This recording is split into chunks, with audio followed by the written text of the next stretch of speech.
James, it's great to have you back in town again. Thank you. Last time we chatted, you and I had done this 10-mile bike ride and looked at the Underline and, you know, sort of from the distance. Yep. And you talked about, I think, sort of the discussion of how do you make these unique character zones. And tell us about, you know, what you think the different character zones and what they mean to those communities, starting with, say, Brickell, the Brickell backyard. Well, the Underline is 10 miles long.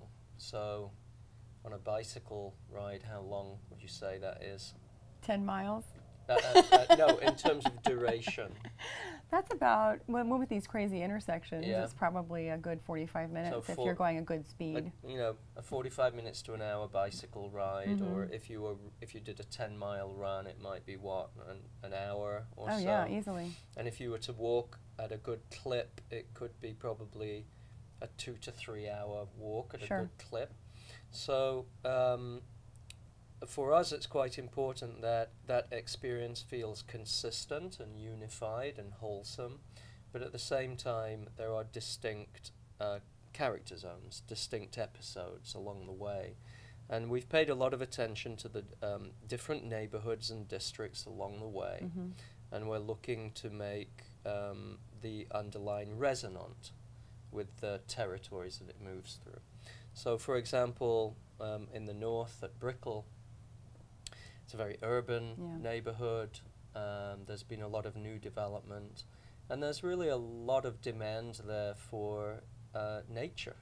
To have a park that feels natural and has natural amenities and allows the residents to have an immediate contact and experience of nature. So in that area, we're thinking about uncovering some of the oolite rock that is a native feature of the geology of the area, to plant more shade trees and also flowering trees for color and for shade, and to have a number of other amenities such as climbing walls or play areas for children. So play for adults and play for kids. Yeah, in a natural setting.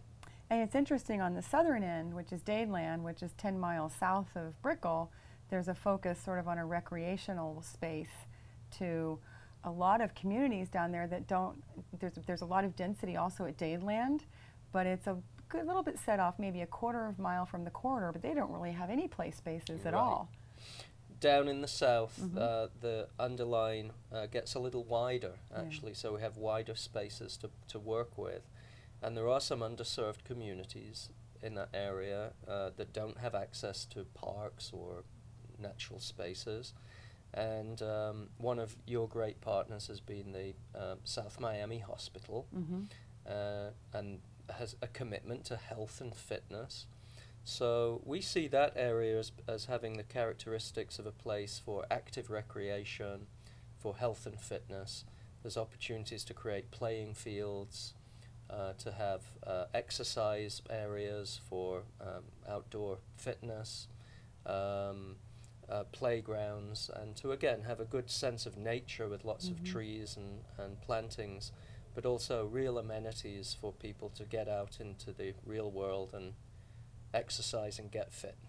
Well, it's, you know, it's going through the public process, and this is our second set of public meetings.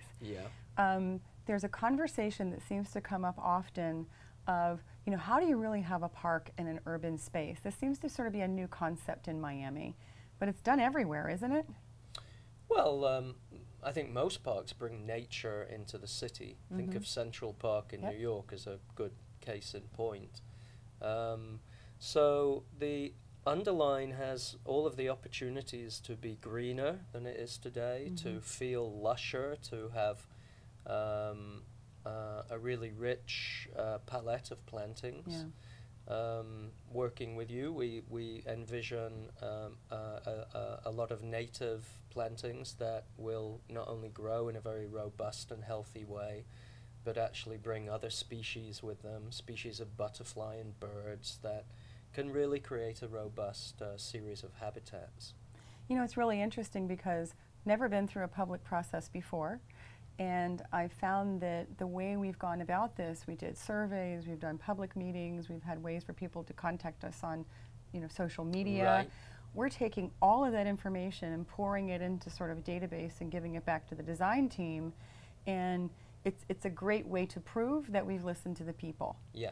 And I think they kind of appreciate it. Mm-hmm. And so this is not something that's designed for one, it's designed for many, and we're sort of leaning towards what, you know, the crowd is demanding. Yeah, I think that's right. I mean, we don't want to design public space that is an imposition or feels alien or foreign, because if we did that, nobody would use it. It just doesn't feel like it belongs.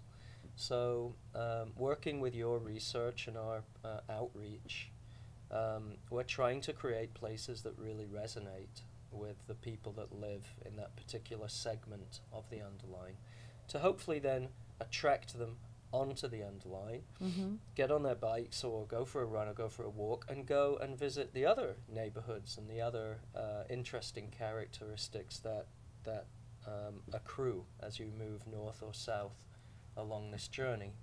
We had an interesting incident happen this week. We were vetoed by the governor in the state budget for funding. Yes. And we've seen sort of this outpouring of people going, oh my gosh, the Underline, it's going to go away. And what they don't understand is the complexity of funding for something like this. It's not just one source. Right. You know, it's many. So in other communities, I mean, how have they gone about, you know, funding something of this scale? Well, it's super complicated, and of course you have to have an idea, you know, a short, compelling couple of sentences that just resonate with a lot of different people in order for them to feel that it's worth the investment, whether it's public money or private money or philanthropic gifts. So I think you have that narrative here. I mean, the Underline is a sort of unique, one-of-a-kind, urban, mythological phenomena. It's about community, it's about health and fitness, it's about nature and exposure to different kinds of experience. It's connective, it's unique to Miami, it has unique characteristics. It's a good story, and I think that together with, I mean, I'd be more optimistic that there should be public financing and public support. It is a public project. There's public health benefits, there's environmental benefits, there's transportation and mobility and green technology benefits. There's lots of reasons why this should be a public investment. And I think you'll be successful at securing private investment from businesses and from others who want to be affiliated with a project that's all about good news and good objectives and good social and environmental goals. And philanthropy should be kicking in too, because this is something that most philanthropic foundations are committed to. Better social improvement in cities, social equity in cities. Engagement and exposure to the natural environment. Well, you know, we're halfway through the design phase. It's gone sort of so fast. And we're targeting the end of September for our last stage of public meetings. And then at that point, everybody likes it, we're going to have to go to the FTA for approval. Right. What's going to happen in the next 2 months to get us to that? Is it 2 months?